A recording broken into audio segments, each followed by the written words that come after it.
It is with deep regret and sadness that I have joined the rest of America to see the carnage, the pain, and the anguish taking place in my hometown of Baltimore, Maryland. To see what can emanate from hopelessness is a reminder of two things. First of all, the damage that hopelessness can do, the wrong that can be expressed by people in their frustration so that they wind up doing the very thing that they're complaining against. At the very same time, I recognize this demonstrates the need for the Church of Jesus Christ to offer the hope that is missing in so many people's lives.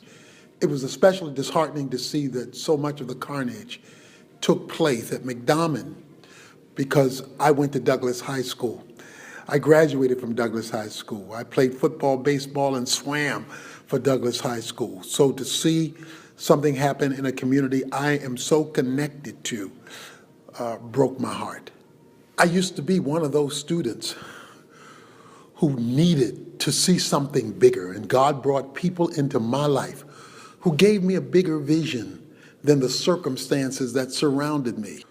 First, he gave me a father, and then brought other influences that multiplied the opportunities that were out there for me to see that there was much more to life than what I was surrounded with. That's exactly what this generation of young people need. These young people need to see that there's something bigger out there than what they're looking at every day or seeing in the news or on social media. They need men and women to come into their lives who will give them a bigger vision of the world, of life, of opportunity, of what they can become rather than what they think they are limited to. And when they get that kind of vision, because they get that kind of influence, they will make better decisions. We cannot just stand on the sideline and complain. We must now get in the middle and bring about a change. We need more than a protest. We need a plan. That means that we're going to have to become very aggressive in rebuilding the family.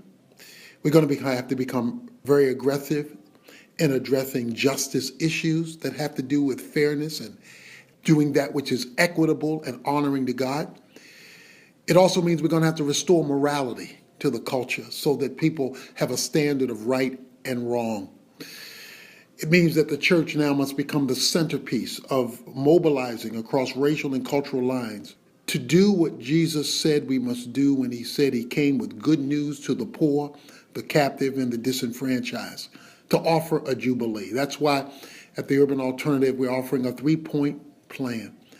First of all, for churches to come together and to have a solemn assembly, a sacred gathering, re-inviting God in the midst of our lives and our families and our communities.